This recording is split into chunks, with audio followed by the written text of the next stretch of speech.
There we go. So thank you, angels, for sweeping your nets up through the core of Mother Earth and through everyone's physical, mental, spiritual, and emotional bodies, financial bodies, creative bodies, relationship bodies, romantic bodies, subtle bodies, and auras. Thank you for sweeping your nets through everyone's entire body, any part I mentioned or did not mention, taking with you any energy not serving us up to the light for healing now. Thank you for taking with you any energy not serving us, energy that's not ours, energy we've outgrown, energy we no longer need, energy that's ours in combination with someone else's. Please take it up to the light for healing now, bringing down in its place marvelous alignment with our own higher selves, bringing our own higher selves fully, fully into our bodies, into our hearts, opening our hearts, and helping us be wonderfully grounded in our bodies, wonderfully grounded to a gracious Mother Earth. Thank you for that.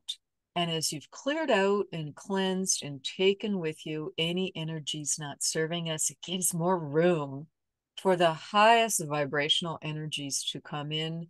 Wonderful connection with source love, with our higher selves, as I said, with our guides, with our guardian angels, with whoever you most relate to and believe in, whether it's the universe, whether it's Mother, Father, God, whoever is that special, special divine spark and source, bringing that energy more fully into your body, more fully into your life to assist you, to support you, to love you in the best possible ways, bringing in the peace, the love, the joy, the gratitude, the self-confidence.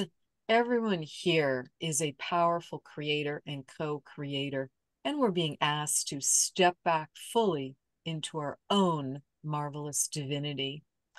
Was it Marianne Williamson has that wonderful quote about the thing that we most fear is our full power, and we're meant to be wonderful, powerful, creative beings, and we're meant to be able to express as souls, so, and learn more about ourselves. So bringing in those energies, we'll do that twice more. Thank you, angels, for sweeping your nets through everyone's home and property, taking with you any energy not serving those on the call, as well as anyone else living in their home or visiting their home regularly, whether it's indoors or outdoors, remembering the wildlife and the outdoors, Mother Earth herself. Let's bless that beautiful, majestic planet that we get the privilege of living on at this pivotal time.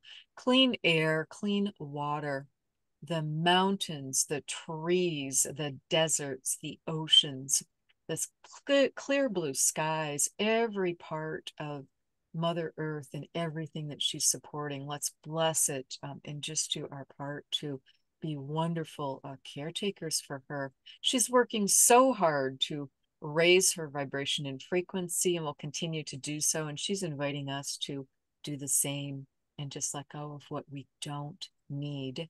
We can send what we don't need down our grounding cords, and that's where we're going to go next. Now that we've balanced our homes and properties beautifully, the ultimate spring cleaning, where those the angels swept their nets through anything in your home and property not serving you. So home truly is where the heart is, and it can be a beautiful sanctuary and a wonderful, wonderful place for everyone that you get to enjoy and have it be a reflection of you and have it be supportive of you. One more time. Thank you, angels, for sweeping your nets through everyone's emotions. Yes, we come into human form to experience emotions. Many of them are wonderful, are delightful, and we're going to free up and send any emotions and energies not serving us down our grounding cords right now. And that makes room for those higher vibrational energies that I mentioned of the peace, the love, the joy, the gratitude, the heaven on earth energies, or whatever else is most important to you that you would most like to create, to feel, to experience. So please, angels, sweep your nets through any energy, any emotions not serving us, whether it is discomfort, whether it is pain, whether it is anxiety, whether it is trauma, PTSD, sadness, depression, anger, rage, jealousy, irritation, annoyance, whether it is feeling discombobulated and off kilter and not clear, whether it's feeling not supported, not loved, any of those energies and emotions not serving us, send them down our grounding cords now. You can imagine gathering all the energy from up at the top of your kid. It's going to balance our chakras as we go, balancing the crown chakra, the third eye, the throat, the heart, everyone's beautiful heart, opening, opening, opening, opening, supporting you, taking care of you. You're fully in your heart. You're loved, you're safe, you're protected. Going on down to the solar plexus chakra, gathering all our energy down, pushing it lower and lower in our body. Sacral chakra, root chakra. Now push all your energy and push it down through both your legs and up the bottom of your feet, activating those joy tap roots on the bottom of your feet. You can send the energy you don't need down through a grounding cord, drop it between your legs, send it deep, deep, deep down to Mother Earth. She's a master transmuter. She's transmuting everything we're sending her we don't need. If you are living somewhere that is excessively hot right now, send some of that extra heat down there, or whatever is not serving you. She's going to transmute it. She's going to take care of it. She says today she's turning it into fish food for hungry fish in the streams and rivers and lakes and oceans. So thank you, Mother Earth, for taking from us what we don't need. And you're welcome to clear your energy down to earth or up to the divine, up to home, whichever way feels natural for you. I like to do it in both directions. I feel that helps me connect to earth as well as to the heavens, and it helps me be that heaven to earth bridge that many of us are here to enjoy being and to experience being. So, moment of silence. Send anything else down your grounding cord you don't want, don't need. Let it go. Let it go. Let it go. Feel a beautiful waterfall coming in, just washing it away from you, letting it go. What you don't need. I'll be quiet as you let go of anything else you don't need. And then we're going to ask for and pull up what we do need. So releasing, releasing.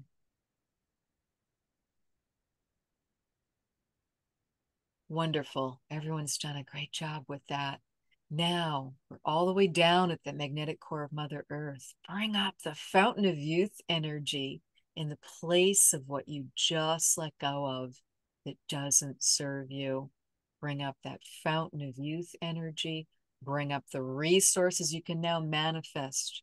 Your heart is wide open.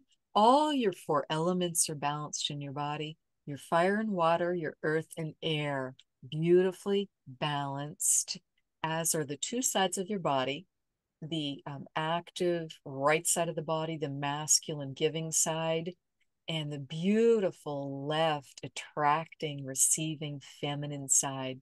Two sides of your body, wonderfully, wonderfully balanced. Thank you, angels. It is done. So be it.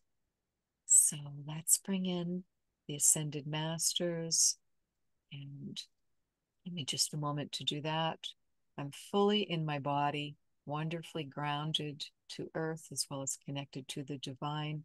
Please help me be a clear channel for Yeshua, his mother, Mother Mary, and for his wife, Mary Magdalene. Please help me be a clear channel and to answer people's important, heartfelt questions and requests. We'd be so, so grateful for that.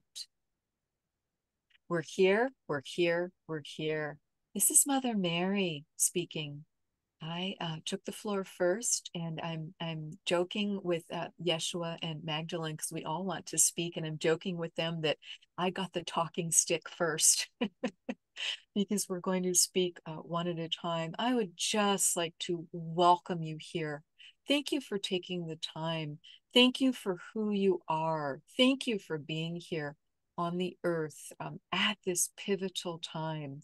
I know it can be challenging, and we're here to help you feel more protected, more uplifted, more in your body, whatever you need to experience more. That is what we are here for.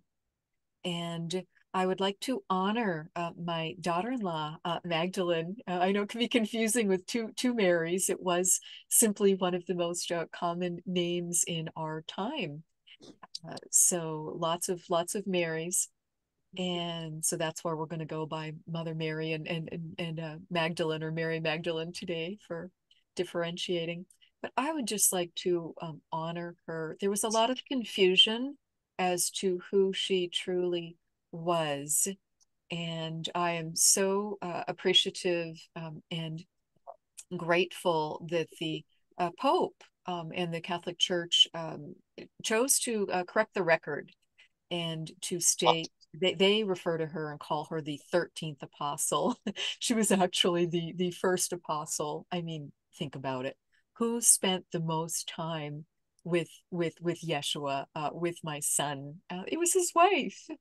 The 12 apostles were very important and just very special men, but most of them were working very hard to earn a living for their families or for themselves. Many of them were fishermen, as some of you may know, and just needed to earn a living. So they were not with Yeshua as much as Magdalene was, and as much as I was. So thank you for recognizing Magdalene for who she truly was. She was not a camp follower. She was not a whore. She was a beloved wife and daughter and mother and sister and aunt and cousin, and just all those delightful roles. But for her own safety and for the safety of uh, my grandchildren, of Yeshua and Magdalene's children, those identities were hidden at the best that we could do that, because we knew we lived in dangerous times, and we chose to be circumspect with what their identity was, to have them not become targets. So that's where a lot of that confusion came in.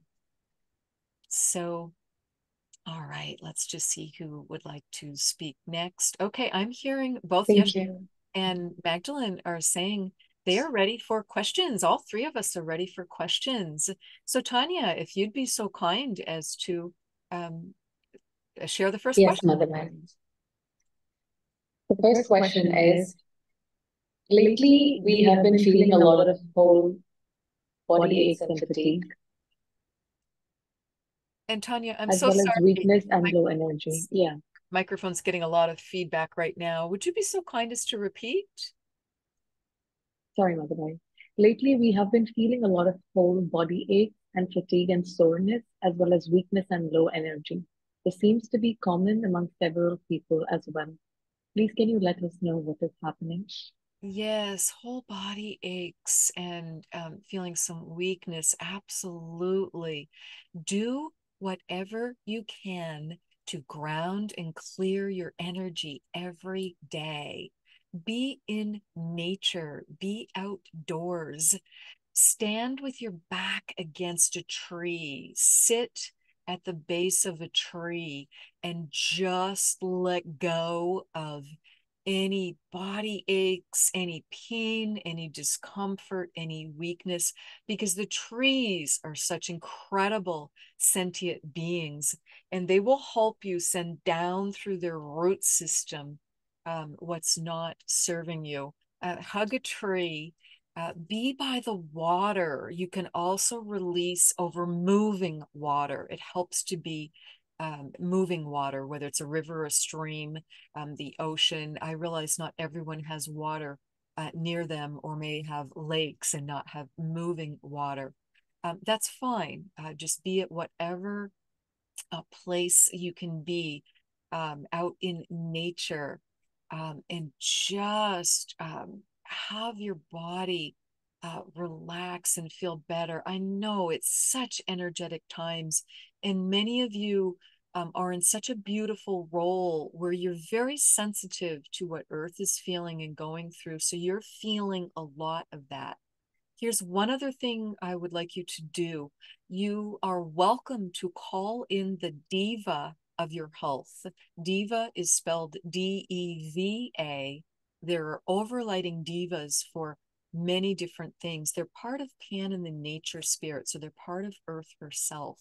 The diva of your health, guess what her or his job is? It's to help you with your body, with your physical, primal body. So call in that diva of your health and just talk with them. Tell them, oh my goodness, so many body aches and pains, so much discomfort, so much weakness. And just talk with them and have them come in and help you with that.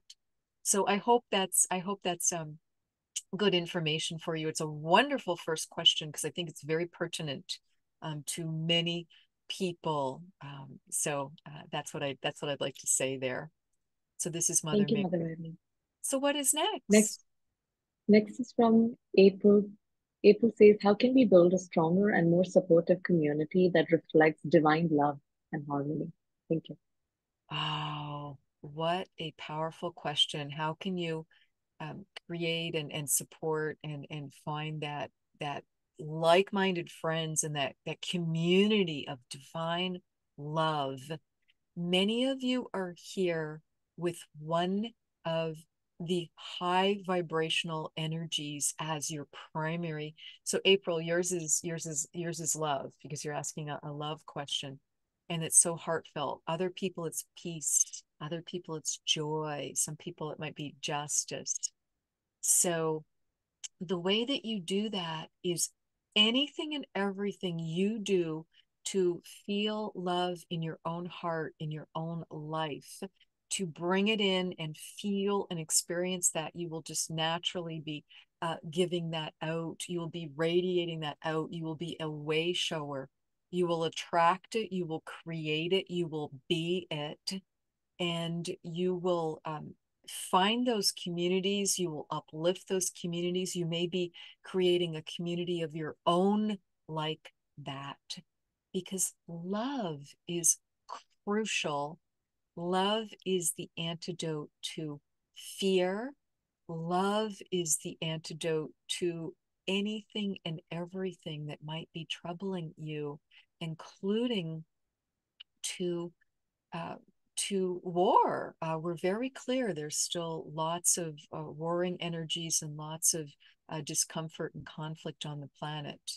So I hope that helps with that. And I definitely can, see you starting some sort of group if you haven't already done that. But just be love and feel it, and just no bones about it. You need to take the time for yourself each day to do things you enjoy, because so many people are so busy, so frazzled, that it's like, oh, I'll take some time for myself tomorrow. Well, you need to do it each day to enjoy your life, whether it's just to slow down and meditate for a few minutes, listen to some music you enjoy, take a walk.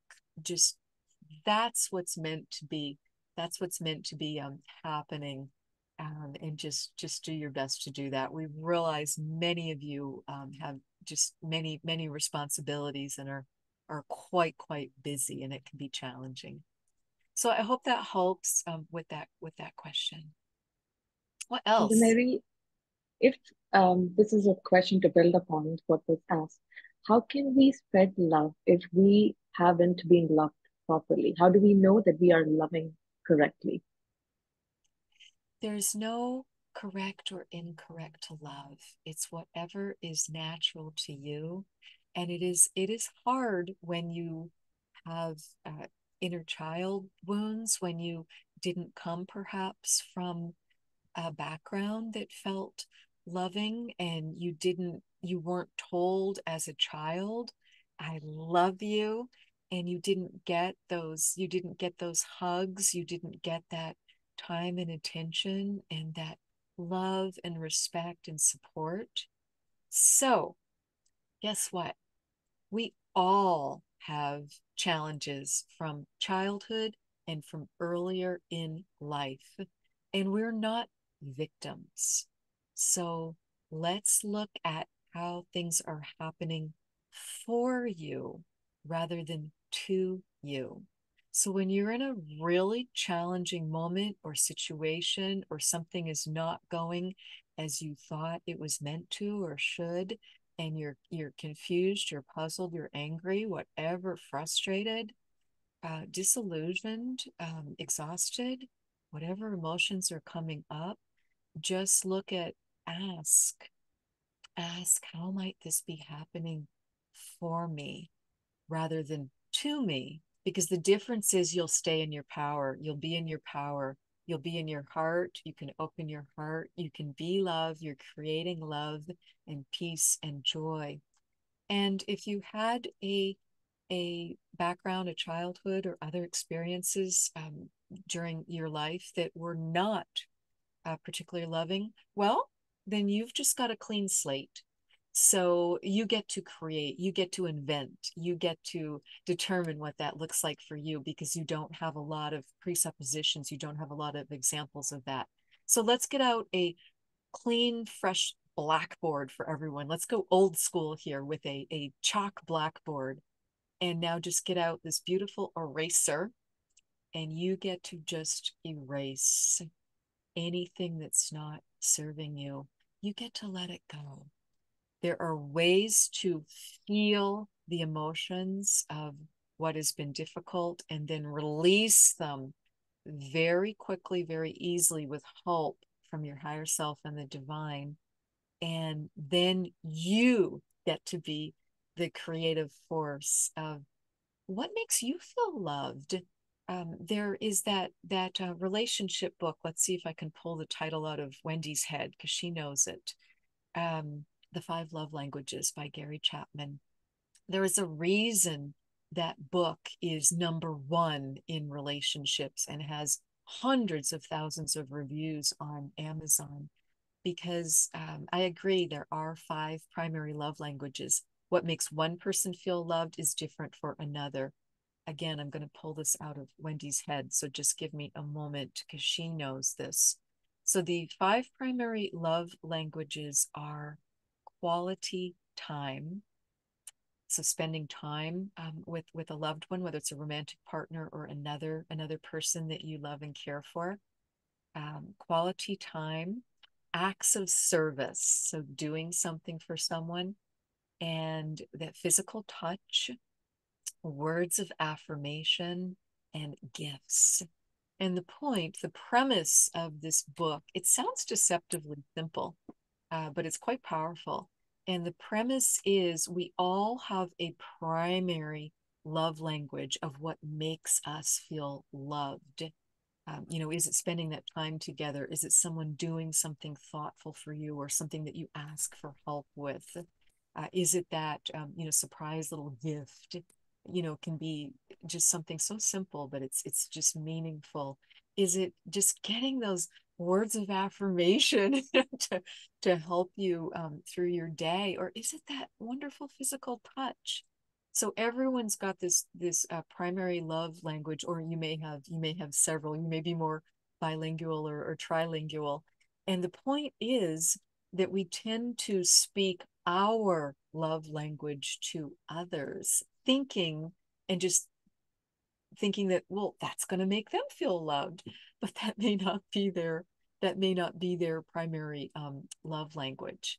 So we just have to watch people and ask them. And there's actually a free online quiz that you can take to figure out your own love language. So when you know that, you then start to recognize them in other people, and you can ask them, or you can literally have them take the quiz.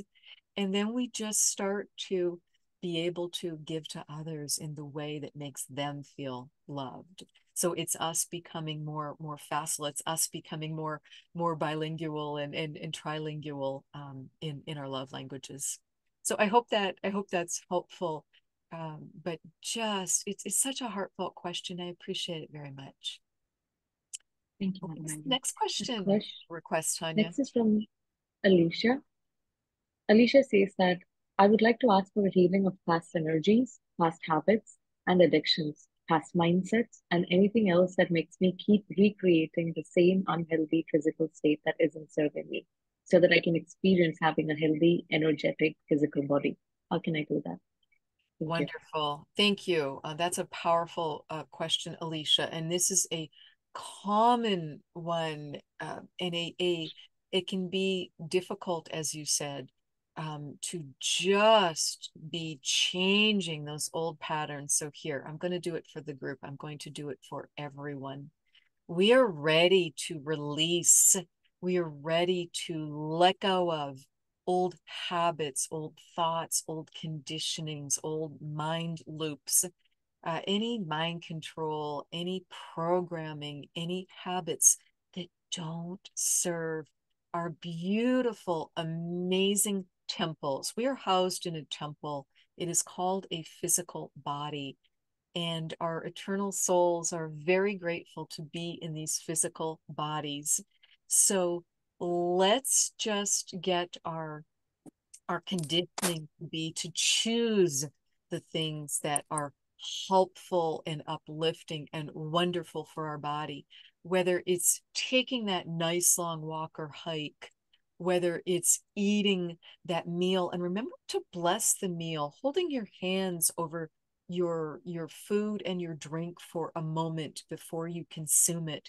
It raises the vibration of it beautifully for your body to be able to take the best of it from it more easily, and to just digest and eliminate what you don't need. Because metabolic health, all types of health are very important. So let's just cut those ties that bind us to any addictions. Yes, addictions are powerful. And when we feel down, when we feel sad, when we feel lonely, when we feel not supported, not cared for, not loved, we can just fall prey to different types of addictions, whether it is sugar addiction. Oh my goodness, that can be a really strong one for people. Whether it is alcohol, whether it is gambling, whether it's drugs, whether it's overworking, whether it's not letting people get close, whatever it might be, that's not of the highest and holiest benefit to our souls and to our bodies. Let's get our higher selves and our bodies to just be best friends. So, again, inviting your higher self, your soul, to be fully in your body, inviting the diva of your health to help you. And you all have wonderful uh, discipline, motivation, determination. So, we're just going to make it a little bit easier. And when you feel yourself starting to, you know, reach for something, do something that you know is an old tape, it's something that doesn't serve you anymore. Okay, let's go old school again. Who's old enough to remember 8-track tapes or cassette tapes that had the literal tape in them?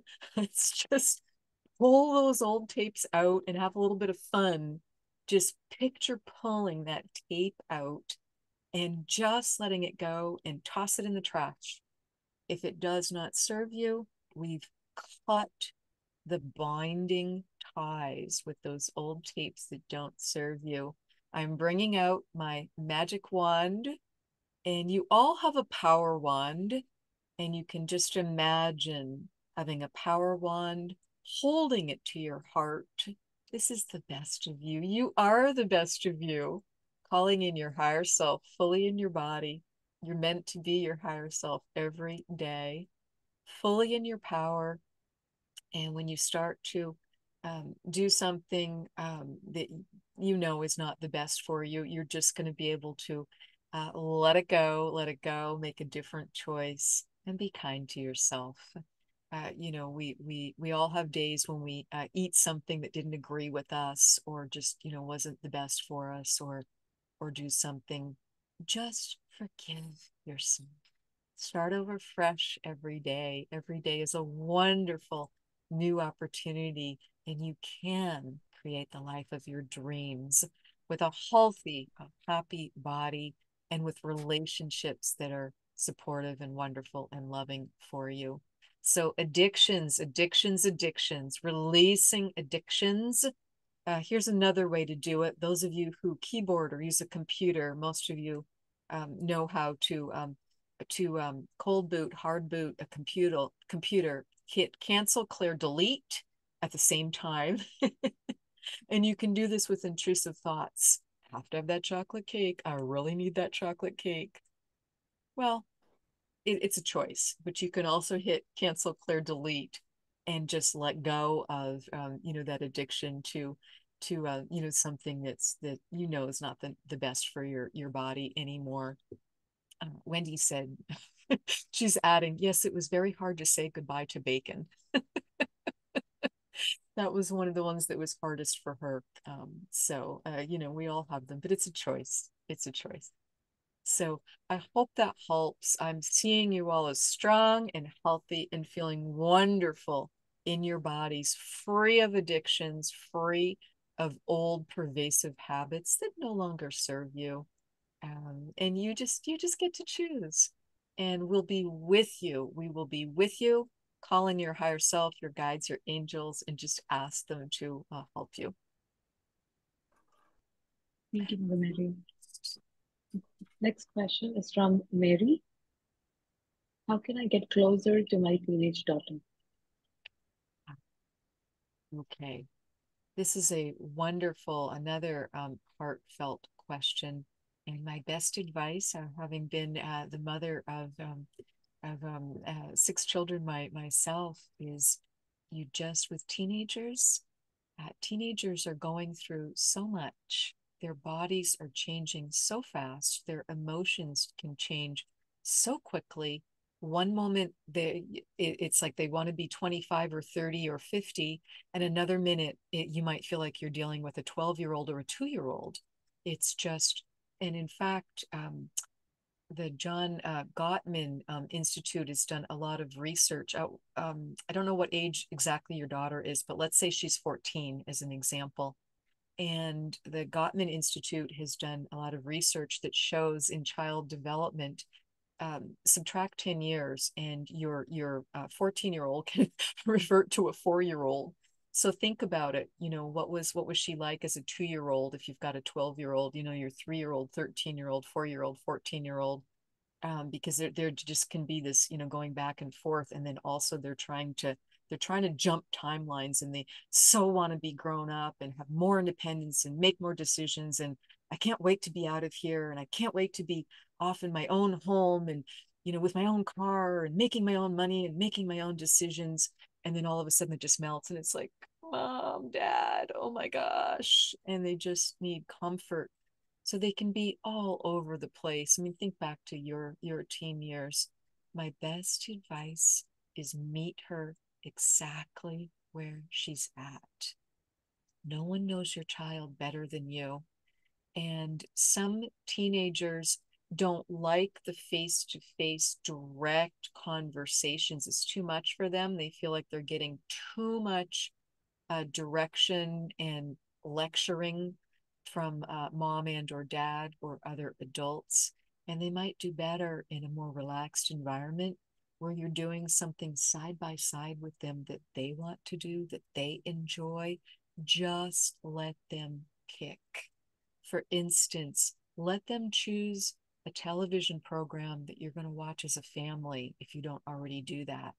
Now, maybe you didn't want to watch America's Next Top Model, Maybe you didn't want to watch Dancing with the Stars. That's not the point. The point is it's what your child, what your teenager wants to do.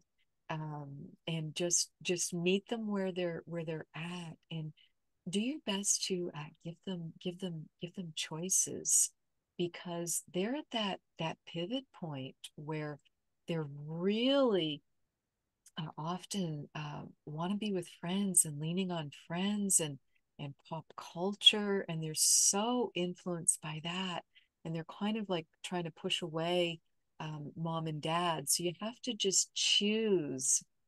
I don't want to call it a battle, but you have to choose what you're really going to take a stand on. And know, does your child react, does your teenager react better to a lighter touch? And to just looking graciously, gracefully for those teachable moments with them. So I hope that helps.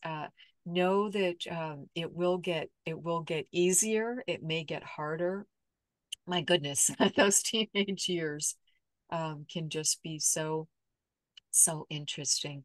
Just let your teenager know you love them, you believe in them, you support them, and just tell them, you've got this one. We'll figure it out.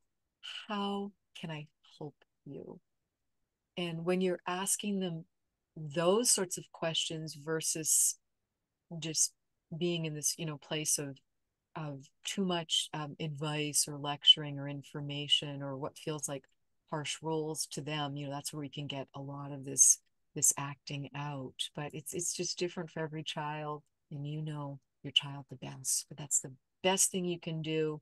And even though they might be rolling their eyes or saying, "Mom, I know," and like trying to slough off that love and caring and support, they need it. It's just balm for them. It's just so important for them. So Thank you, I'd Madam. like to say in that area. What's next? Next is from Laurel. Laurel says that you had talked about contracts in the near-death experience. Laurel likes to know what her contracts are if possible. Am I to have a true love this lifetime? I have not had that at this point. I'm open to any messages that may come my way, any messages about my children as they embark on their careers and lives. Okay, and can you repeat the name of the individual? Laurel. Lauren. Okay. Will, Laurel. will you spell it for me? Laurel. Okay, Lauren. Okay, perfect. And did I hear the question correctly as asking, is there a soul contract to have that true wonderful partner, that romantic partner? Is that what I heard? Yeah, Laurel wants to know if there are any soul contracts for her, if she can find true love in this lifetime, and how any messages about her children as they embark on their careers and their lives. Okay, all right. So let's start with the true love question. So Lauren, there are several soul contracts, because we most people have multiple soulmate possibilities. So I don't know your definition of true love, but I'm going to assume that it's a happy, a healthy, a supportive, a one where you both are committed to each other. I'm going to assume that that's your definition of a true love. And um, there are actually, I'm seeing three different soul contracts. You lucky woman, you, in that area. And then you both will be, you all will just be making your decisions. And one of those contracts is the strongest. Two look pretty strong and more likely. One is not as likely to happen, because people just may not be able to meet. They may not be geographically in the same area where they meet, or there may be other circumstances. But I'm seeing two of them, so I'm going to focus on those. I'm going to let go of the third because it's not as strong a contract. But yes, Now, soul contracts, for those of you not familiar with them, those are simply agreements we make at home when we're in pure soul form, and we make agreements with soulmates. Soulmates are those we travel with many times. They can be in different roles in different lifetimes. You might be mother and child one time, you might be next door neighbors another time, you might be worst enemies another time. You might be a wonderful romantic partner, so there can be siblings, there can be different roles. But Lauren has two soul contracts. As I said, I've released the third because it was distracting and it wasn't strong enough. So that's good because it puts more oomph into the two more likely soul contracts for that wonderful romantic partner. I cannot tell you timing because timing is different on the other side because everything is now, and it's I'm speaking from home, from that timeless spaceless place of home. And so I can't tell you timing because that's often people's question is when's it going to be. So I'm sorry I can't help you with that. What I can say is enjoy your life, enjoy the heck out of your life. And the more you do to be happy and healthy and free, the more quickly you will attract that healthy romantic partner. And they also need to be doing their work. So I am just giving a little gentle tap on the shoulder to the higher selves of those two different individuals, and their guides are listening and they're agreeing with everything. So that's just going to help give that little nudge. And then I think the um, uh, part two unrelated question was something about children, careers, children launching. It's about how she can help the children as they embark on their careers and their lives. Okay, very good. And the way you can do that is just to love them exactly where they're at. They're all different. Each child, each young adult is different. And it's similar to the conversation we just had regarding the teenager and how to be closer to the teenager. Just asking them, what do you need from me? I believe in you. I'm so excited for you. And let's just look at, what you're thinking, and then just talk it through because they may be open. Some some people are experiential learners and they don't want to talk about it a lot. They just need to go out there and they learn by doing, by having experiences, and that that's their preferred style. And others are more thoughtful, more planners, more want to talk it through, run scenarios, and there you certainly have wisdom to share. If one of your children is like, oh, I think I might go get an apartment with this friend, and well, what that friend is like in their life, assuming you know that person and can help them kind of plan that. You can help them figure out budget. You can help them. The point is you're giving them their wings to fly. That's our job as parents, is to do our best job to uplift our children and just know that they've got their strengths as well as their things they're working on, and just help launch them in the world with a lot of love.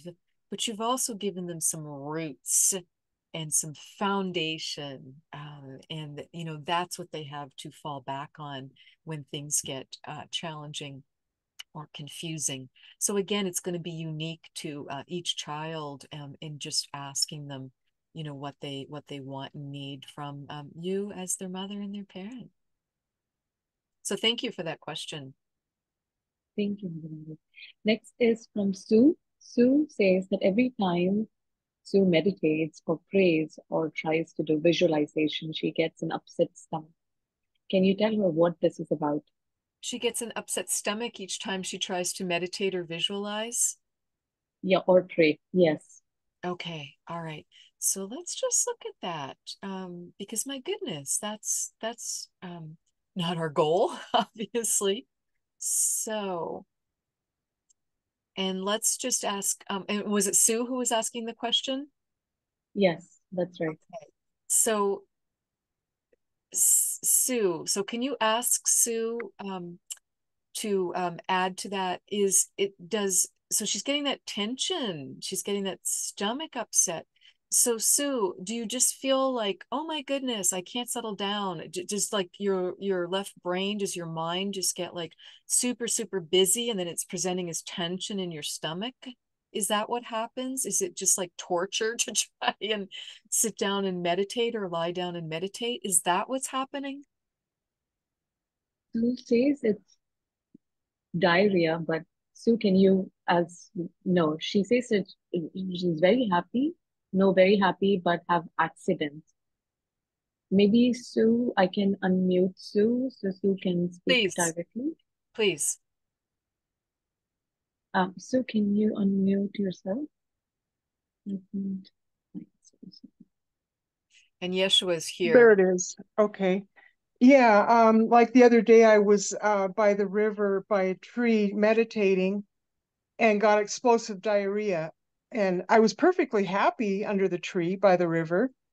I didn't feel nervous. I didn't feel anxious. And then as we started meditating here before this session, I had to run to the Run to the toilet. bathroom. Okay. Now I And understand. I'm not upset. I'm not worried. Now I understand. Okay. Thank you, Sue. That's very helpful. Thank you. Okay. Uh, What's going on, Sue, and for all of you to understand, these are powerful energy releases. That is not a fun one. That is one of the less pleasant ones. But I know this is going to sound odd. It's a good thing, Sue. We are getting energy out of you that does not serve you. We are cleansing it, we're clearing it, we're letting it go. You're not doing anything wrong. And it's good. It's good. Some people get incredible through these energy releases. They might get incredible sneezes. They might sneeze and there's nothing going on around them to cause, they might just sneeze 20, 30 times. They might get terrific yawns. They might start coughing and they were not coughing before they started whatever energy process, whether it was coming to a program together like this or whether it's doing their own meditation or their own spiritual practice. They might get twitchy and just cannot sit still, cannot lay still, have to move.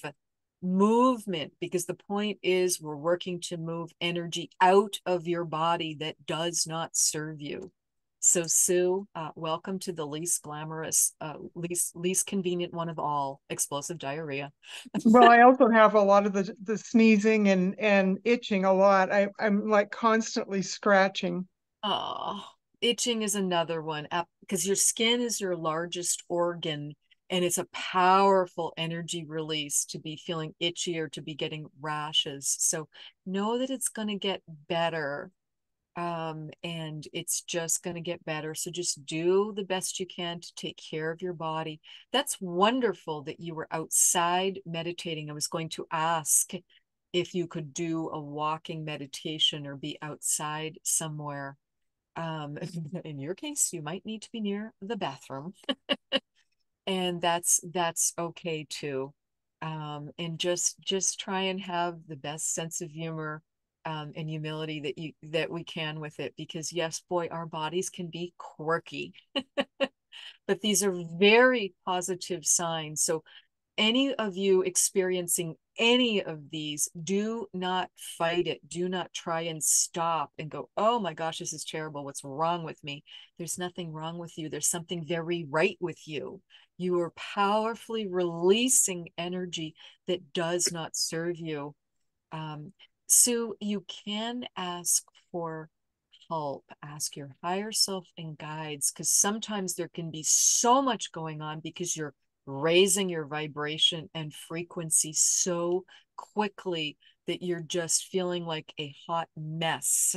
You're feeling like that. Think of the butterfly in the cocoon.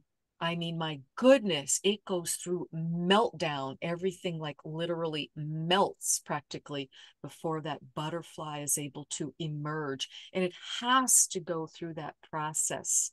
So picture yourself as a gorgeous butterfly being born. But the ascension symptoms, the not able to sleep, the waking up multiple times at night, the just feeling like you're vibrating like this, those are all good signs. Just take care of yourself, take care of the body in the best way you can. Be very good to yourself. The best food you can eat, drinking lots of clean water, taking walks, getting the best sleep you can, whatever you can do to care for the body and be kind to the body. Sue, call in the diva of your health to help, and also just be asking the higher self and guides and just tell them, okay, I know I asked to ascend and clearly that's what I'm doing because I'm letting go of so much, but can we please slow this down a little bit? I'm just in meltdown here.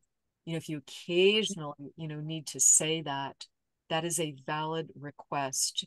At one point when we were raising Wendy up to raising her vibration back in 2010.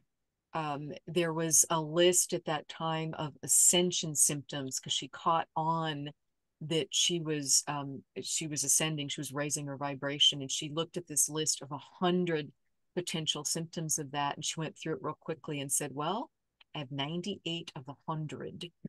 And we said to her, you asked for a rapid ascension, so you got it, Missy. You got what you asked for, you got what you needed, you got what you're capable of. And then she did say to us, we just need to slow it down a little bit because I do need to be able to sleep. I do need to be able to go to work. I do need to be able to drive safely. I do need to be able to take care of my children. So we did slow it down for her a little bit because that was a valid request. So you can also be ask for what you need and expect to get it. You can be a little bit different than you think the way it's going to look. Try and release your expectations. Okay, thank you. You're so welcome. Because yes, when we're asking to release a lot of energy, we don't normally picture explosive diarrhea.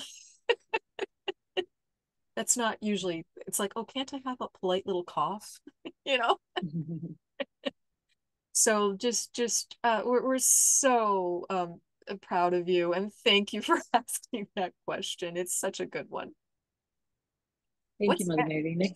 And Yeshua is next right is from here, and Mary Magdalen is right here. We may switch or we may just keep going. They're right here. Marina asks, will I be able to get the help I need for my mom, Medicaid, so she can have better experience as she goes through the last stages of her life? Get the best help for your mom to go through her last stages of life. So meaning what type of resources do you need for her? Is it to do with where she's living or how she's being cared for? Can you clarify?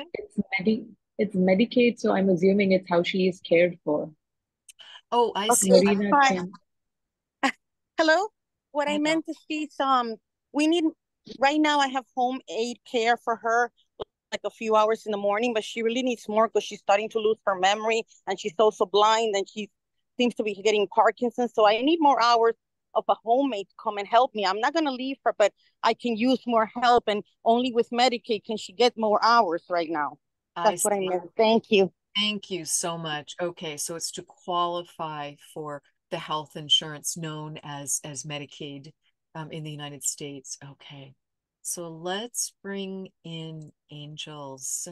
Very valid, needed request. We're going to make this a surrogate healing, not just for your mother, but for anyone needing help with caring for relatives, for loved ones, for aging parents.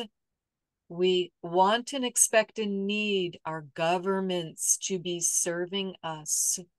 And health insurance in the United States is a part of the government. We're asking the government to remember its purpose. Its purpose is to serve the people. And we would very much appreciate help. This is necessary. This is needed help, whether it is for whatever symptoms are going on and are changing. And it sounds like it's rapidly changing. So yes, we are blessing you. We're bringing in angels. We're bringing in assistance. There may be assistance from other sources too. So we won't put our focus only on asking for Medicaid. There may be a local church or other charitable organizations that also can help. Visiting angels, literally visiting angels, not only in the ethereal abstract sense, but in person. So let's bring in any other, whether it's Meals on Wheels, any other help, caregivers, healthcare providers, surrogate healing, not only for this one mother and daughter, but for all who need it. Thank you. Thank you. Is there another question? Yes, from Joe. Joe has been unable to get a job for 17 months. She has education and experience. What career path would Joe be successful in getting or keeping or advancing a job? Okay. Joe, what have you done before? What type of job would you like to attract? What would you like to be doing? Joe, you can unmute. Yeah, you've unmuted. I've Thank unmuted you. Thank you for taking my question. I was in administration, property administration, and I also have a healthcare background. Okay. Okay, wonderful. So you've got some varied skills, which is great. And I'm so sorry, 17 months, it's a long time, and that's hard to go through to keep your spirits up and your energy up. And healthcare. Now, are you in the United States? No, I'm in Canada. You're in Canada. Okay. So, and then the Canadian healthcare system has also been in a time of rapid change with its socialized medicine, as is healthcare in the United States and many other parts of the world. So is it feeling like there are less opportunities in that area, or like it doesn't pay a living wage, Joe? Or tell me more about that. From what I've noticed, like me personally, I've sent out over 600 applications, and I just keep getting rejection letters. The opportunities I have found, it seems like the the pay is extremely low for the levels of education they're requesting. For example, $40,000 on a master's degree may seem acceptable in some parts of the world, but I unfortunately live in a very high cost of living area, and I'm not really in a position to move out or move elsewhere. I understand. Okay. Now, were you able to get some career counseling through an unemployment office or through any other resources to look at the keywords in your resume? Because you probably know a lot of the screening is not being done by human resource professionals anymore, but it's being done, it's been automated. And unless you have those keywords in the resume, it just gets rejected. Yeah, I've been going through the keywords. I have gotten input with respect to that. I try and tailor each of my resumes to the applications to make sure I've included the keywords in the job description and the responsibilities to try and beat those computer filters, but I'm still not having Wow, any you're doing success. everything right. Have you been doing your personal networking of contacting different people that you know, even if you haven't been in touch for a while, and just let them know you're touching base and that you're open to a new position, and just doing some networking, because they may have changed jobs and be somewhere else, and they may have a lead for you. Have you really been working your personal network? I've tried to do that as much as I can, and I have a very good friend of mine who's also doing that on my behalf as well. Wonderful. Okay, very good. All right. I'm looking for other. And are you in the Toronto area? No, I'm on the West Coast. I'm in Vancouver. You're in the Vancouver. Okay, I was going Toronto, Montreal, Vancouver. Thank you. All right, very good. All right, so let's do a blessing and please tell me your name again. Joe. Joe. Okay, very good. So let's do a blessing for Joe. So we would like to attract. Joe is doing all the right things. And yes, $40,000 in Vancouver will not pay the rent. Very expensive city. And if Joe needs to be in that area, we need to attract. We would so appreciate attracting a wonderful new job opportunity. It may not be in healthcare. It may be something new. It may be in a different industry. But you're smart. You've got not only your formal education, you've got your experience, and you're able to do things in new areas. So let's attract in. We've got an open mind, open heart. And here Joe is working so hard to attract. So, Joe, what we're going to do, we're going to bless your solar plexus. We're going to bless. So, picture your solar plexus so across your abdomen. You're welcome to place your hands there.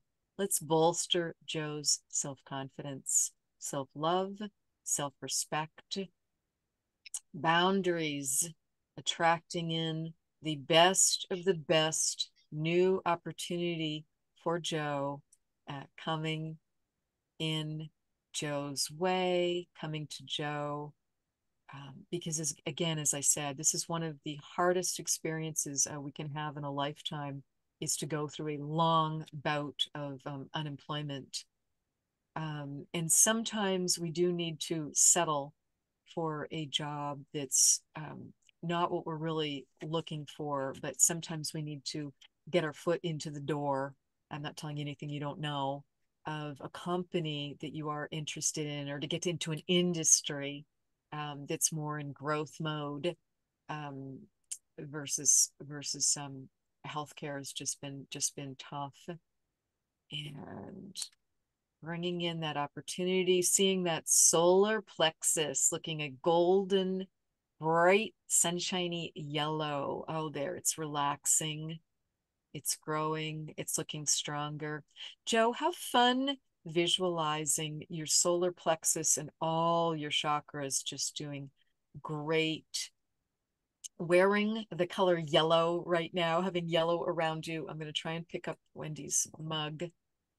Just having that around you right now, representing that solar plexus, and you just feeling strong and wonderful, and knowing that that job is coming for you, coming to you very, very soon.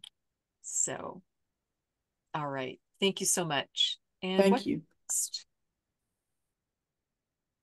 Next question is from Mary. Mary is asking how can her daughter heal her right hand? Okay, How can her I guess, daughter heal her right hand? Did I hear?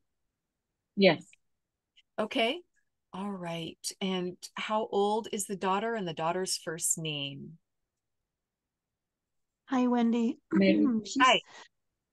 Sorry, she's 17 and her name is Jasmine, and she has nerve damage from self-inflicted wound. Okay. Okay. All right. Very good. Very good. So it's Mother Mary, and I'm working to heal that right hand. So is the nerve damage, is it along like the inside of the wrist, or the back of the wrist, or up the thumb, or do you know?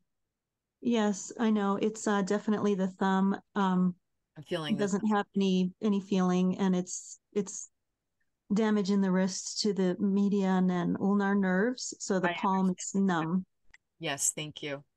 Thank Thank you. you. So let's bring in healing energy for your daughter. We're going to start with the physical, and then we're going to go to the underlying cause. So, yes, bringing in healing for the wrist, the hand, bringing back the function of the thumb and all the fingers, hands, such a gift, so important. And just letting that heal. She's only 17. Body is able to heal itself beautifully. The body can regenerate, nerves can regenerate, nerves and muscles, bones, tendons, everything can heal beautifully. So she'll have function, and so it'll be comfortable. And we need to go to, there's some heartbreak there. There's some heartbreak. There's some shame. There's some hurt. So let's heal that. Let's heal the source issue with the self-harm and the right hand being the symptom of the larger. Healing the heart. Healing the heart. I'm asking her permission. She says, yes, I just want to feel better. Okay. So we're bringing her higher self back into her body. We're restoring your daughter's divine right blueprint of who she came here to be, who she's meant to be, so that she can just get a breath. Let's all just take a big breath in through the nose. And we're feeling her vibration and frequency rise. And then gently out through the mouth, letting go of anything not serving her. Has she had hand therapy? Has that been appropriate? Was surgery needed? Yes, she's had 2 surgeries and has done a lot of physical therapy. Okay. Yes. Okay. Yeah, that can be very painful, that physical therapy, specifically hand therapy. So I'm just working to get that unlocked, because her heart is feeling so much better, and I'm just connecting her heart to her right hand. Is she right-handed? Is she Yes. right-handed or Yes, left-handed? she is. Yes, she is, but she's kind of started to overuse and compensate with her left hand and arm now. Right. But she's right-handed, yes. Right. Because say there's some ambidextrous because having to use both. So, okay. So just imagining that hand therapy and getting that full motion back to be able to have it go down, have it go up, and also side to side without it feeling painful or tingly or crazy, because it can feel very odd as nerves reknit. They're finding their way back to each other, and there's like different patterns, so it can just feel very off-putting. So we're just getting that more comfortable for her. Very good. Thank you so much. Oh, absolutely. And just see her as well. Just see her as well, and hold that vision of her with a smile on her face, and that will help her hold that just that energy of being happy and being healthy. And this is just going to be a big challenge that she met, and you helped her meet. So very good. What's next? Thank Next, you. Mother Mary, can you talk about your fondest memories of Jesus when he was a child?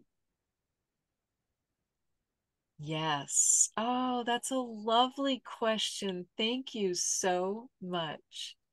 My favorite memories of my oldest son were when I couldn't find him, and I would discover him so often healing something or someone. He loved to heal animals, and I would find him just laying his hands on a lamb, on a chicken, on a cat, on a dog, whatever type of animal, and he would just be laying his hands on it gently, or hands near it if it wouldn't tolerate having hands on it. And I'm seeing with a snake right now. Just able to have his hands near it. So just seeing him so in the moment, and just such pure love, and just overflowing with that love and wanting to share it with anyone and everyone, and just being the natural healer that he was. That's one of my fondest memories of him. Thank you, Mother Mary. Next question is from Denise. Denise says that she had heard you speak about the 3 nights of darkness and possibly extreme coldness for some. Will that be later this year? And her second question is, what is the best way to use astrology to guide us in our lives? Two great questions. So the 3 days of darkness, for those of you who have not heard about that and who are not familiar with that, because Earth is raising her vibration and frequency so much, and these solar flares are coming in to assist with that, for not only the Earth herself, but for mankind, for the animals, for anything and everything on this planet. There's a major vibrational and frequency enhancement increase going on. So what we're expecting is a flash of light that will forever change the world, and everyone living on the world. You can't miss it. It's not like you can have not gone to school that day. It will be there for everyone. Everyone will perceive it at a different level of what happened. And it's very exciting to think about, because it's this huge, I'm looking for the right word. I don't want to call it a correction. Enhancement, upgrade is a better term. So that flash of light is going to come most likely via a solar flare. And then there are different systems that need to be just exhausted and just put to bed and be reset, like you reboot your computer or your television or your phone or your car. So there's some things that need to be disconnected and just have their energy depleted and be quiet. So there's very likely to be 3 days of darkness, meaning power lines, grids, electrical grids go down, and so you're not going to have internet, you're not going to have social media, you're very likely not to have a, phone cell service. So just a reset, and that gives the banking systems, that gives the school systems, that gives the healthcare systems. Obviously, essential services have generators and backup power and will be running to the best of their ability. In fact, the 911 responders and fire and police and hospitals are likely to be very, very busy, because some people may need to go there to, to cool off, to get shelter, whatever might happen. But that time is meant to be time to go within. And for people who, like you, all of you, you're really doing your work. You are way showers, and you wouldn't be attracted to come to a program like this. So you're going to be the ones that are going to know how to go into the zone, just go within, just feel what you feel, experience what you experience, and simply don't panic. So, yes, there's going to be the very likely going to be the 3 days of darkness, and just do your best to look at it as a lovely, unexpected time off, vacation break, because you won't be able to do normal things that you typically do, and just do your best to just go within, look at what's coming up for you, and just settle in. So it might be time to really meditate. Just do whatever you feel guided to do, and just send out peace. Just send out love. Just send out joy. Just send out those energies and vibrations, whatever feels appropriate to you, because some individuals may struggle with this time, And particularly in cities, there can be some lower vibrational behaviors and energies that can come up through anger, through desperation. There can be looting or things like that that can go on. So just go within and see what you're guided to do. So Tania, could you reread me that question? I hope I didn't go off track. I want to make sure I got that one right.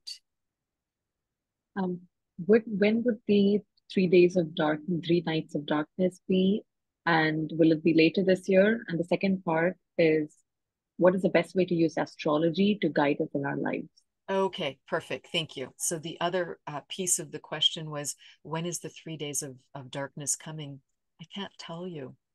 It's still being created. It's based on, it is a grand master plan to work and to be raising Earth's vibration and frequency as well as all her inhabitants.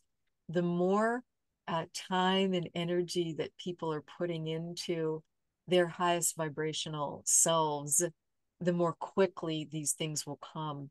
And your questions, they are not unrelated, because the Earth astrology has a lot to do with it. The major eclipses, the major solar flares, the Schumann resonance, just being so high, those are all signs of this is coming. But I cannot pull out.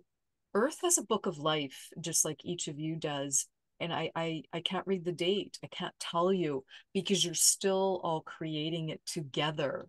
So there's no date I can tell you. It's going to be July 15th. It's going to be 2 days from now. So it will be in divine right timing. And the more that people are doing their work, just the sooner this amazing raise in vibration and frequency, with a little wrinkle and inconvenience of, yes, many of you are going to have to throw out some food, and because you're not going to have a way to keep a fridge or freezer running for 3 days. So it is what it is. And it's smart to have some emergency preparedness supplies on hand, some clean water, or um, ways to filter water, to decontaminate water in case that becomes necessary, to have some non-perishable food, to have a manual can opener, some batteries, some alternate ways to cook, to cool, whatever you need to have, those sorts of things. And the best ways to use astrology, it's how you're guided to it. Some people pay no attention to it. It's not on their radar at all. And that's fine, because it's not for this lifetime for them. And so they just, kind of go through, and they're not even very aware necessarily of when the new moon is and when the full moon is. I mean, those are very visible, and those come approximately every 2 weeks. We're going through that cycle. So each is approximately once a month. But there is planetary astrology that it's very helpful to be paying attention to right now. And there's some wonderful YouTubes. So you can simply look for YouTubes for the planetary astrology. And then you also, if you choose to, you can look at your own personal astrology. Pay attention to your rising sign rather than to your sun sign that you were born under, because your rising, your ascendant is more important as you're looking at the personal. So I hope that helps, because those two questions, they were not unrelated. They might have sounded unrelated, but they were not. What else may I help with? Next is from Caro. Caro says, I would like to ask for advice on my work life, which has not been serving me. Is it showing me that this type of work does not work for me and I should let it go, the corporate life, and do my own thing? So that's the first question. The second question is, she has been channeling for a while now. For example, she's been feeling her body vibrating, but she doesn't know how to move forward with it. So any topics, any words of advice on this one as well? Okay. Thank you. And the first name? Carol. Carol, Carol. There's Caro. Oh, Caro, Caro. Thank you so much. Caro.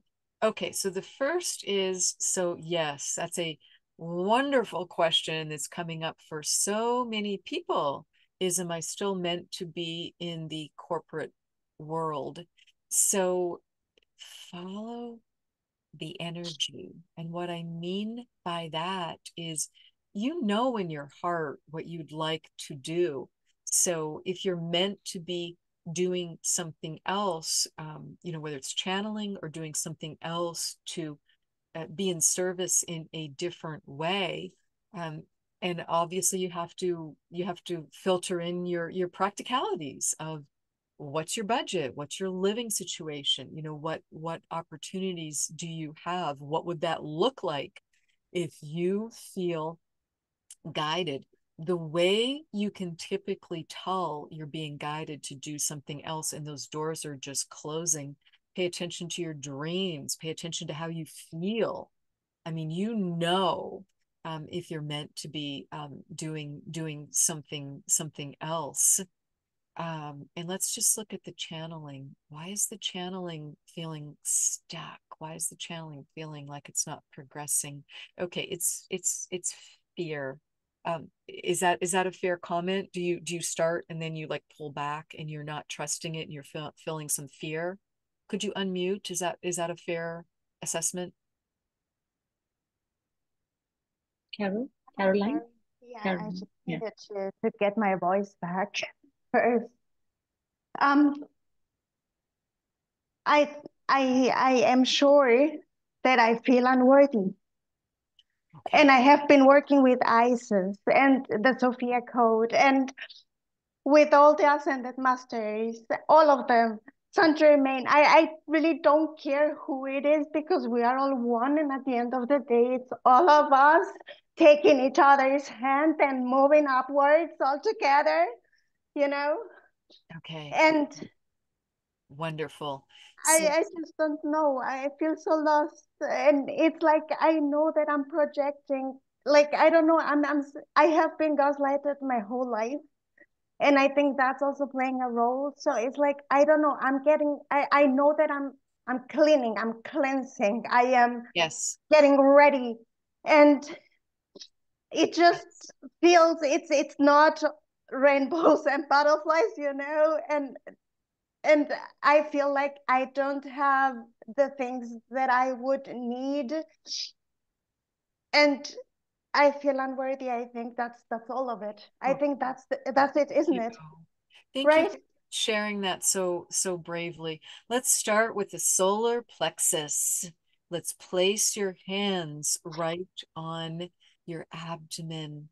Let's take a big breath in through the nose. You have everything you need. You are competent. You're confident. You're so loved and supported. And we're just going to work through this sticky wicket that you're in right now. You're doing everything right to feel the feelings and release those emotions. Okay, your solar plexus is stuck. It's not spinning. So I'm going to gently get that spinning and moving again so that that can open and expand for you. Opening and expanding the solar plexus. There we go. That's looking much better. And the sacral and the root below it just took a sigh of relief because they were like trying to hold it up and it was stuck. And now the heart is opening and expanding. Isis is a brilliant request.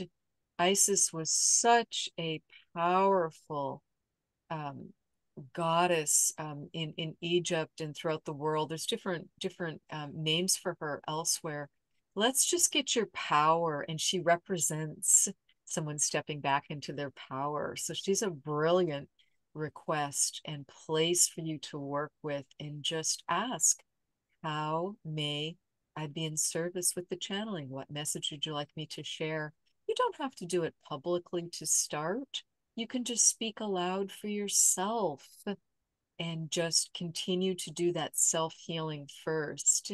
You can also channel by writing, and that can be easier and more fun and flowy for people to either handwrite or to type, and just sit down, clear your mind, take a couple deep breaths, ask your higher self and guides to come in and help you, and just say, what message would you like to share? Or you can ask them a specific question. I'd like help with, or I'd like to understand, and just let that flow in through you as a form of channeling. You can take your phone. If you have a smartphone, most smartphones have a record feature on it, and you can just record your answer if it's easier to speak it aloud.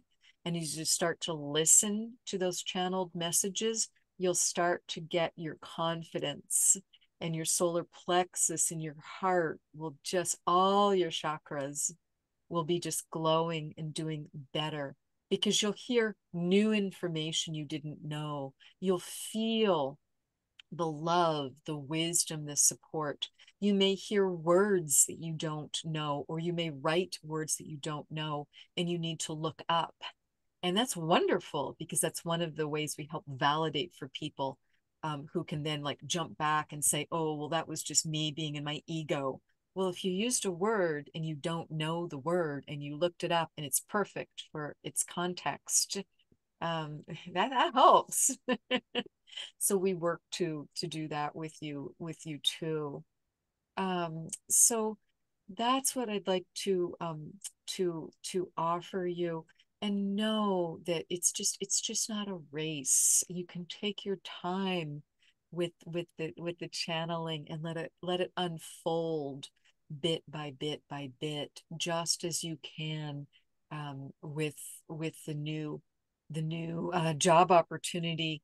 And perhaps you have, if you really feel called to start your own business and be offering channeling or other services over time, perhaps you're able to work part-time in traditional employment, or do contract work.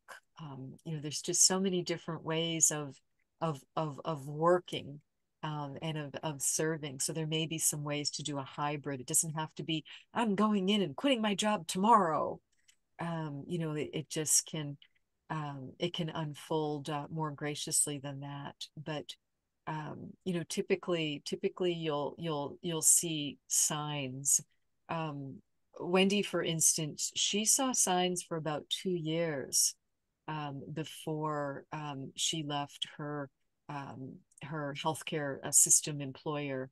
And we just work to send you signs. So just pay attention, and just love and take care of yourself, and just we're working to bring in more ease and flow and grace for you. So thank you. I know it feels sticky wicket right now. I know it feels just tough. You also might choose, if you're not already doing this, just choose some channelers that you like, that you relate to. Listen to a YouTube, or go to their website, or go to a program like this, and just feel into that. Everyone channels differently, because it's an expression of the heart. It's an expression of the love from the heart, and it's just allowing that wisdom to come through. But Isis feels key for you, and she's just giving you your power wand back. So just picture having that there in your heart, and know that you've got this one. Thank you. May I add Absolutely. something small, please? Let's Because you're talking about signs. Okay, thank Tania, you. how are we doing, Tania, for other questions? How are we doing time-wise? Are we getting to everyone before we do second? We do have, I want to make sure at least one question from everyone. We can circle back time. Yeah, we do have more questions as well. Okay, then we're just going to need to move on for now, and we're happy to come back if we can. Yeah, from Castle, yeah, Carolina says thank you. From Castle, I feel my childhood trauma and past lives are holding me back from achieving my true purpose here. I'm an empath, and I tend to want to heal others and myself. I like my work, which is creative, but I don't feel like it is my true calling. I would like to find out how to move towards my true purpose. Okay, very good. So here's one way to very powerfully, very quickly let go of past trauma, whether it's from this lifetime or another lifetime. Write down on a little sheet of paper, I feel, whether it's I feel angry, I feel heartbroken, whatever you feel, write it down on a little sheet of paper. Now go outside. And if you don't have a fire pit or a way to burn this up, that's fine. Just take a big clean soup can or coffee can or something with you.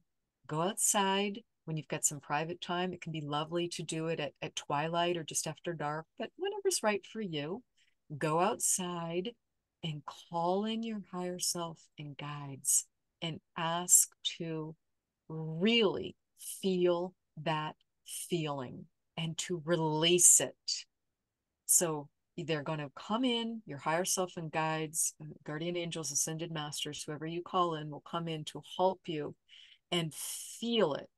Feel that challenging feeling, emotion. It's typically low vibration. It's typically stuck. We just don't know how to get it out of our body. We don't know how to get it out of our energy field, particularly if it's something like shame, embarrassment, heartbreak, anger, rage, things we think, oh, I'm not supposed to feel that. I don't know. Oh, what do I do with that? So we can just be tamping it down and then it's stuck and it's festering. So, like as you said, trauma, childhood trauma, past life energy. So, ask to feel it. You're going to feel it for only 15 seconds. Be dramatic. It can get to the point where it's fun, where it's ridiculous. Be like the worst daytime actress, daytime soap opera actress or actor you've ever seen. And then burn it up. Surrender it, give it back to the divine, give it back up to the light, give it back away, release, release, release. We're showing you how to powerfully release energy that does not serve you by burning that up. But you do have to feel the feelings first.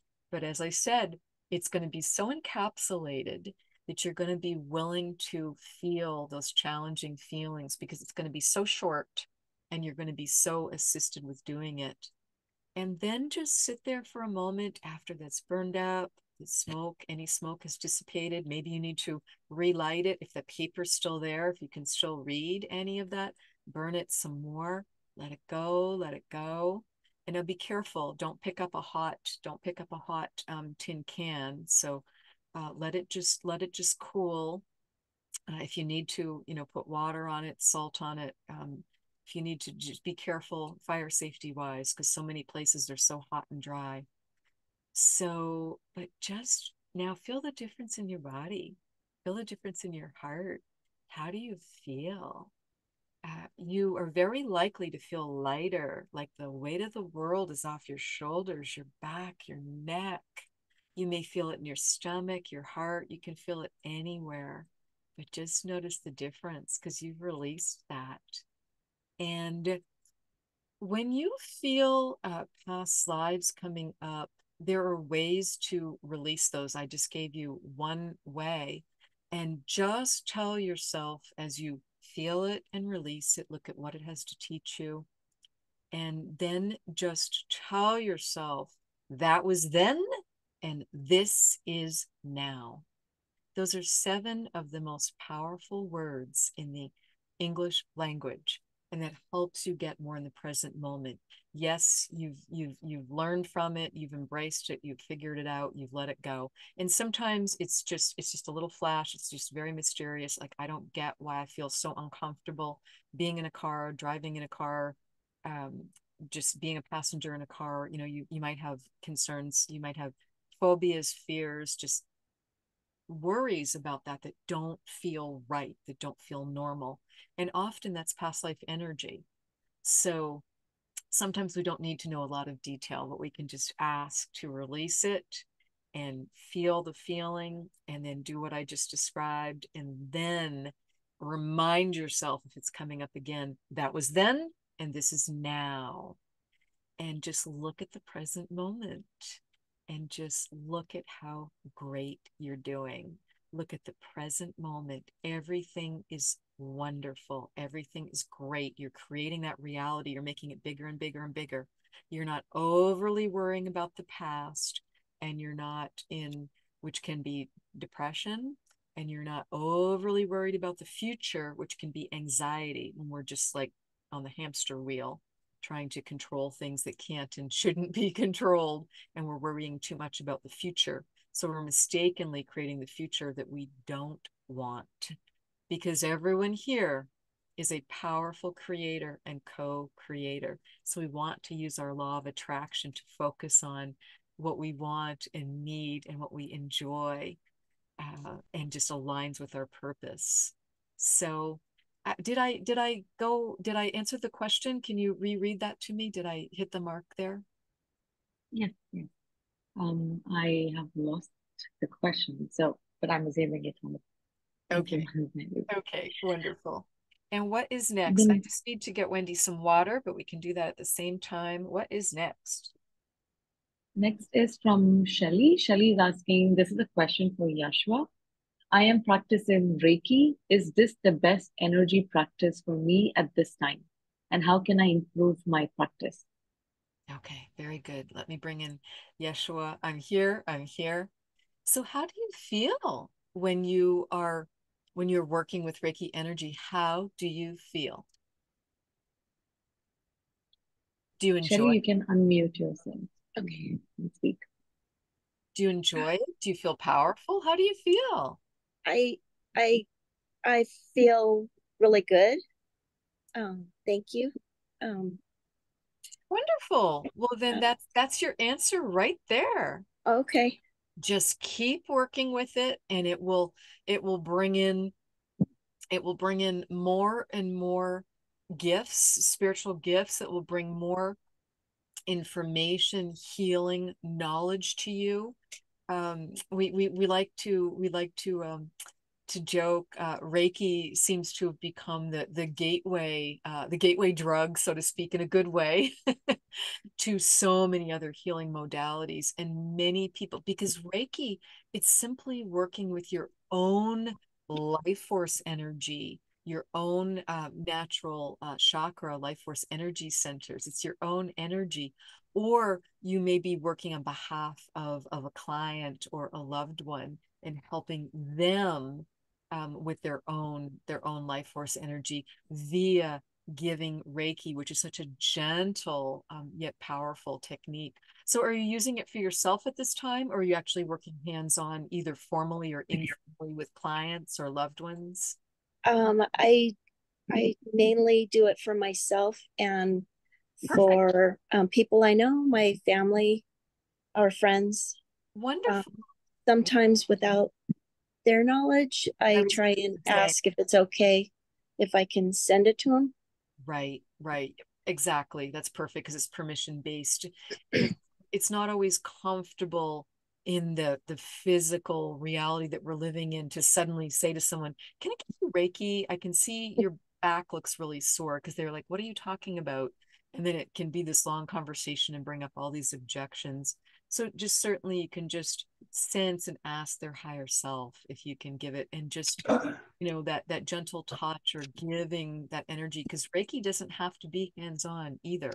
It can be from a distance, literally from a distance. You're not even in the same room or the same state or the same country, or it might be just a few inches away from them, if they're more comfortable with that.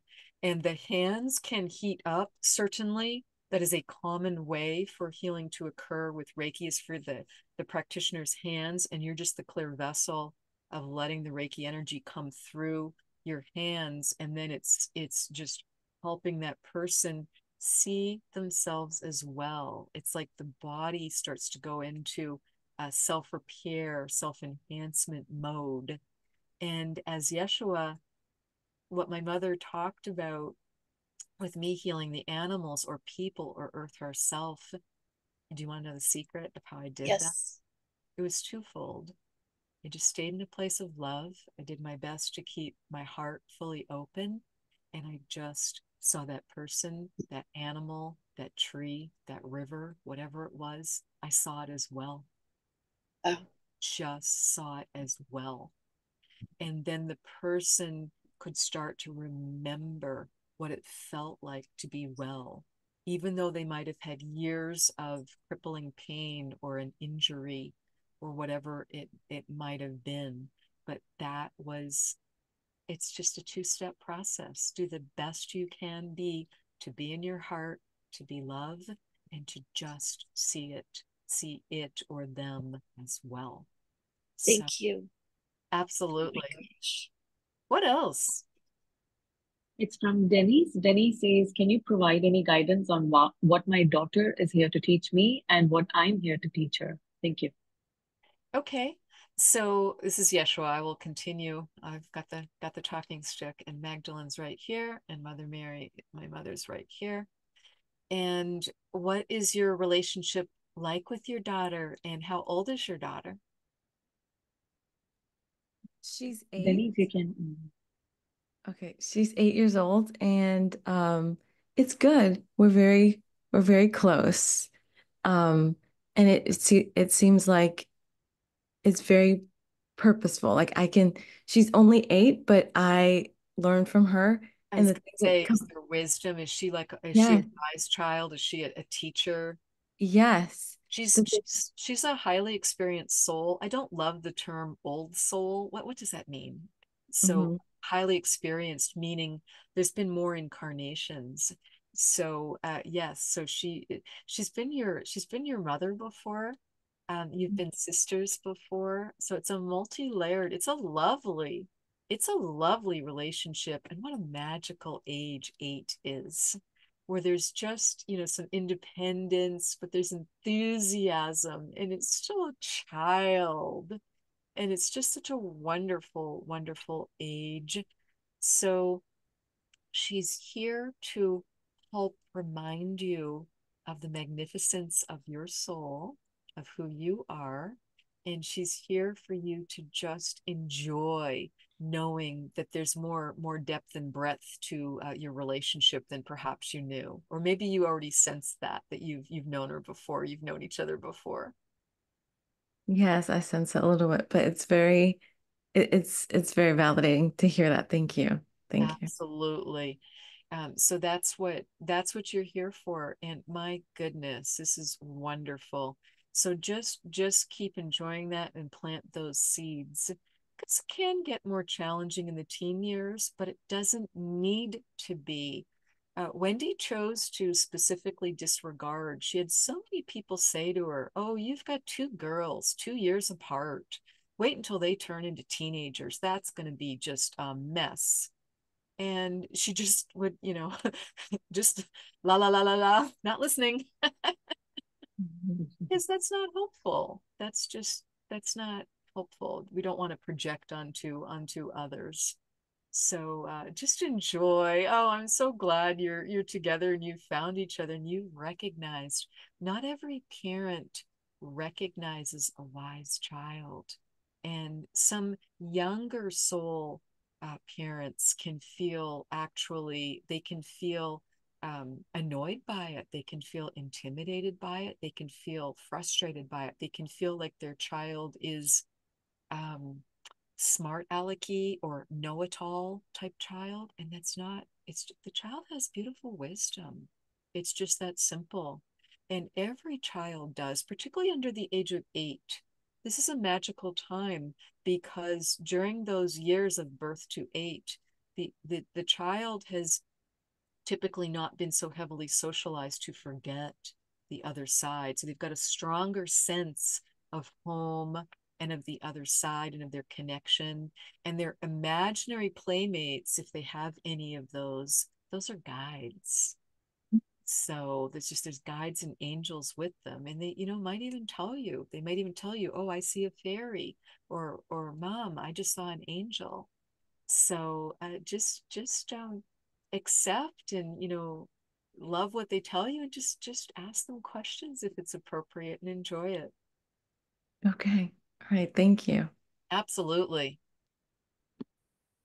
Yeshua, we have, I think I've gone through at least one question from everyone, so this probably might be the last question Okay. from Sumaira. If there is anyone where I haven't picked at least one question, please do let me know. So Sumaira's question is, how can we awaken to our authentic self? How can we awaken? Awaken, how can we awaken to our authentic self? How can we awaken to our Authentic self, our authentic true higher self. Oh, yes. Oh, wonderful question.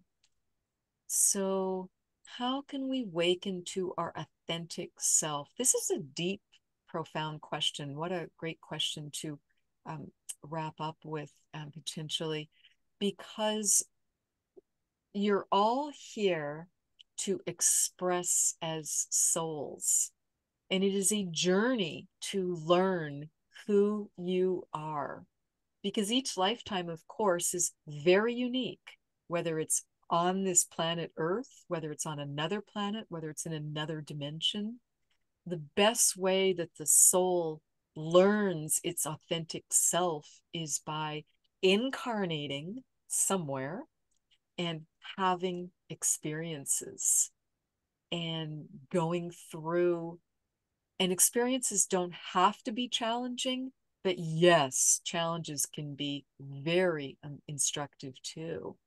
So, because the soul needs to learn courage and fortitude and patience and forgiveness and how to choose your response and be your authentic self and not be so afraid to express or to be disingenuous where you're putting on a mask and you're trying to please, or you're trying to present in a way that you think will make you more likable or more loved or more accepted, and that will simply get you the wrong friends and lovers and partners because you're not being the authentic you. So being brave, being courageous, being in your heart, it often comes with age, because there's just a lot going on with the physical body as we're growing up in human form. And then there can be a lot going on during the 20s and 30s with establishing careers, figuring out housing, partnerships, having children, raising children. So often the authentic self starts to come in more easily, more readily in the late 40s and the 50s and the 60s and beyond, where you just are more comfortable just quietly sharing what you think or feel and sharing who you are. And there can be less said, but there's more meaning to it because it's that true authentic self. So that's what we notice is that's often the gift of middle age, is being more comfortable and knowing who you are as your authentic self. It's a wonderful question. Is there anything else? Was there one question to go back to, or Tania, was there anyone who we skipped over by mistake? Because I want to include everyone. I will just go through once more. If there is anyone who I have missed out, then please let me know. There was an right now. Yeah. If we've missed you. And then there was one where we asked if she'd be so kind as to wait because there was a third question or a follow-up question. We can go to that one now if you remember what that was. Carolina, I think Carolina. Oh, wanted to add a second part. Is it Carolina? Thank you. That's awesome. Thanks for thinking about me again. How may I Yes. be in service? It was just that you were talking all about signs and signs showing up and follow the energy, basically. Yes. And it's like synchronicities. Yes, exactly. I was fired and I don't know what to do next. That's the thing. It's like I have been downgrading my corporate life basically all the time. Meanwhile, I was upgrading somehow my MBAs and shit, you know. It's like, I don't know. I do crazy shit and I just don't know what to do next because I don't know where the energy is flowing now. Okay. Okay. So, yes, a firing can feel very painful or it can feel very freeing. It can take some it can take some time to sort that out, but it can be very, very emotional, whether it's from a job, whether it's from a relationship, whether it's from whatever it might be, from a location. I mean, you can look at it in different ways. So the energy with you, it just needs to settle down. So, and that's fine. That's what needs to happen because do you feel you've been able to release some of the emotion around that firing? How are you feeling? Are you feeling angry, relieved? Did you expect it? Was it totally out of left field, or are you just all over the map with it? Well, I tried to channel on that one, and the answer that I guess I received, and I also asked a friend of mine who laid cards on it, and it was like, no, they are not going to fire you, and you shouldn't be doing anything yourself. You stay there, basically. Okay. But it was like The very surprise biased, I came. guess. The surprise came. Yes. Yeah. The Yeah. energy. And that doesn't Yes. mean that the reading was wrong, but you just need to understand energy's changing constantly. So, a card reading, a psychic reading, a channeling, it's in the moment, and then energy is always changing. So yeah, let's just get you more beautifully aligned with your purpose. Let's get you fully in your heart, higher self, fully in your body, wonderfully grounded to Mother Earth, wonderfully grounded to the divine, your masculine and feminine sides of your body. You're attracting, you're receiving, and you're giving are balanced. Get your chakras balanced. Okay, your fire and water are not balanced. Let me balance those. You've got more fire than water. Let me get those balanced. Fire is wonderful. All the elements are so wonderful, so necessary. Fire represents, it's a masculine, it's a doing, it's a constructive, it's a container, it's metabolism, it's a lot of movement, very important and needed.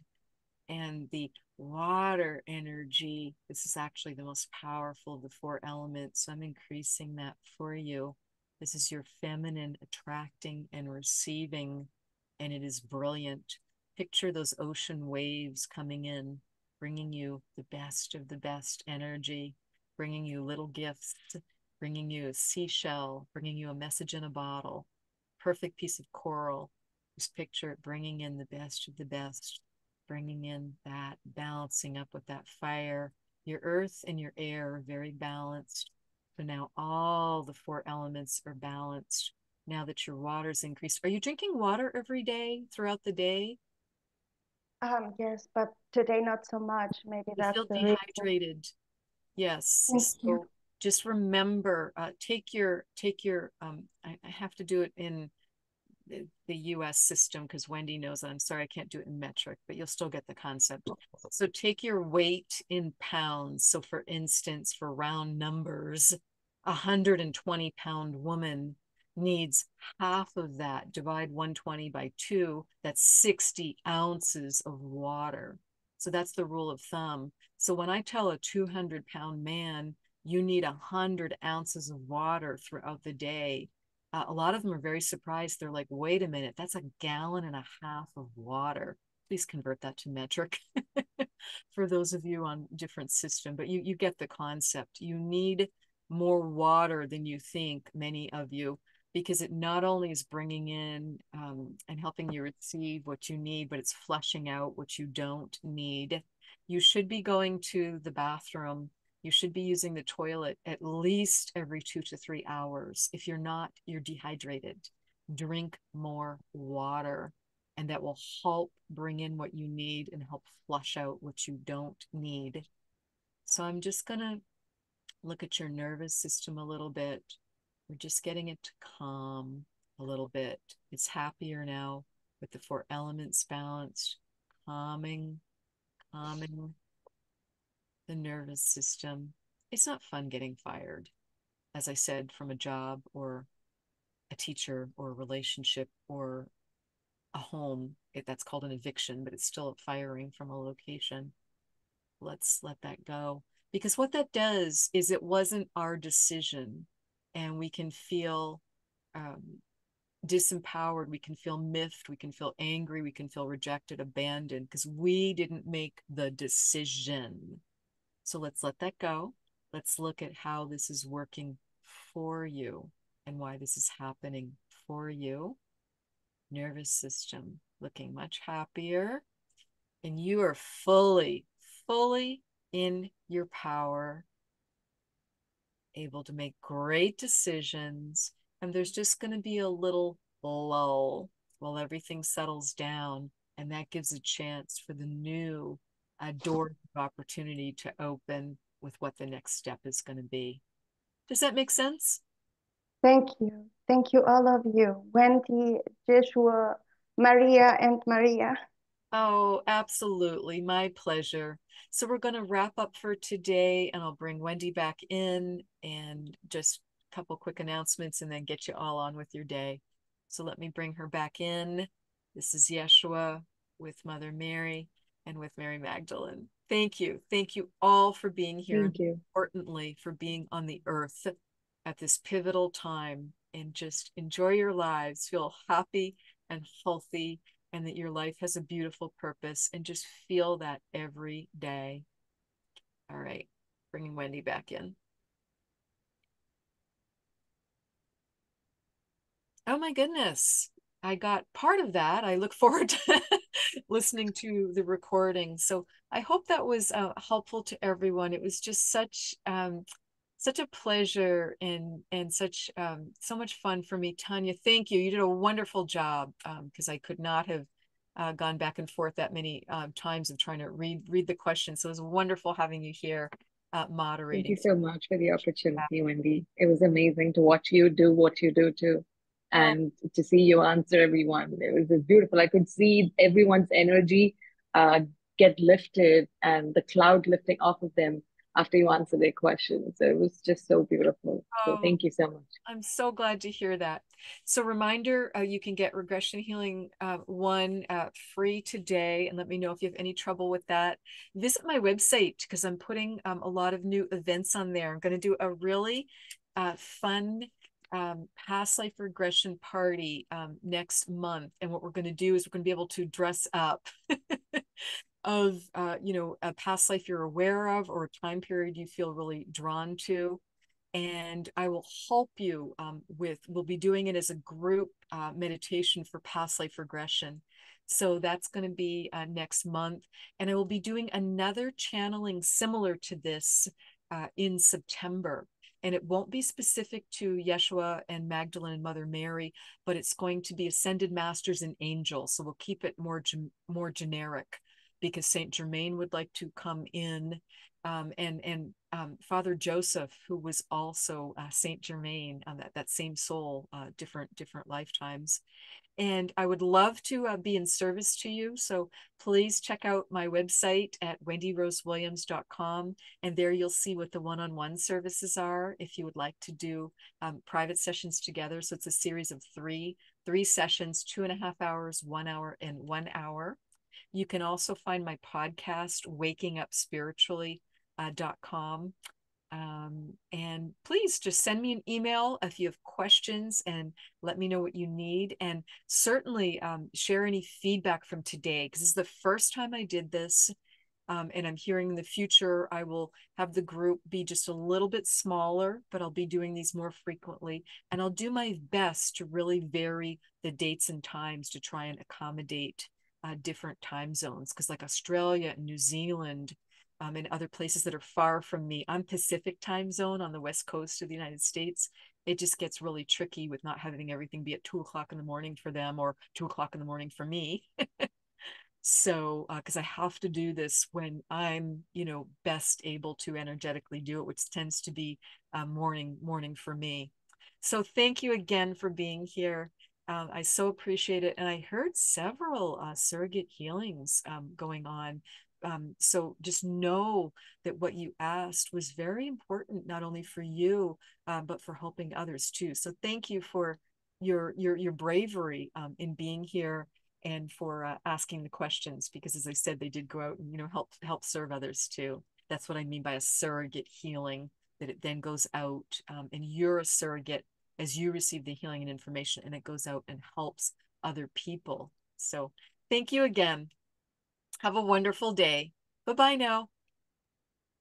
Thank you. Bye-bye. Thank you. Thank you. Oh, you're so welcome.